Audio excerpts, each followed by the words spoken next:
ಎಲ್ಲರಿಗೂ ನಮಸ್ಕಾರ. ಅತ್ತೆ ಸೊಸೆಯ ಮಾದರಿ ಕಥೆಗೆ ಸ್ವಾಗತ.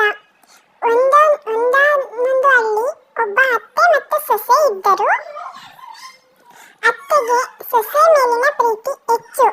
ಆದರೆ ಕೆಲವೊಮ್ಮೆ ಅತ್ತೆ ಯೋಚಿಸುತ್ತಿದ್ದಳು, ನನ್ನ ಮಗನಿಗೆ ಉತ್ತಮ ಬಡ್ತಿ ಸಿಕ್ಕಿದ್ರೆ ಸೊಸೆ ಸಂತೋಷವಾಗುತ್ತಾಳಾ ಅಂತ.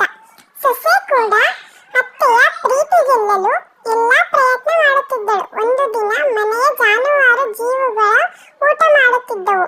ಅತ್ತೆ ಆ ವಿಷಯ ಮರೆತು ಹೋಗಿದ್ದಳು. ಸೊಸೆಯ ಬುದ್ಧಿವಂತಿಕೆಯಿಂದ ಎಲ್ಲ ಹಾಲು ಹಾಕಿ ಜಾನುವಾರುಗಳಿಗೆ ತಿನ್ನಿಸಲು ವ್ಯವಸ್ಥೆ ಮಾಡುತ್ತಿದ್ದಳು. ಅದನ್ನು ನೋಡಿ ಅತ್ತೆಗೆ ಸಂತೋಷವಾಯಿತು. ಅತ್ತೆ ಸೊಸೆ ಜೊತೆ ಕುಳಿತು ಮಾತನಾಡಿದರು. ಇಬ್ಬರು ತಮ್ಮ ಭಾವನೆಗಳನ್ನು ಹಂಚಿಕೊಂಡರು. ಇನ್ಮುಂದೆ ಒಟ್ಟಾಗಿ ಸಮಸ್ಯೆಗಳನ್ನು ನೀಗಿಸೋಣ ಎಂದು ತೀರ್ಮಾನಿಸಿದರು. ಕಥೆಯ ಕೊನೆಯಲ್ಲಿ ಕುಟುಂಬದಲ್ಲಿ ಸಂತೋಷವೂ ಸಹಕಾರವೂ ತುಂಬಿತು. ಇದು ಮಕ್ಕಳಿಗೆ ಸಂಸ್ಕಾರ ಹಾಗೂ ಕುಟುಂಬ ಮೌಲ್ಯಗಳನ್ನು ಕಲಿಸುವ ಮೃದು ಮನೋಭಾವದ ಕಥೆಯಾಗಿದೆ. ದಯವಿಟ್ಟು ವಿಡಿಯೋ ಇಷ್ಟವಾಗಿದೆ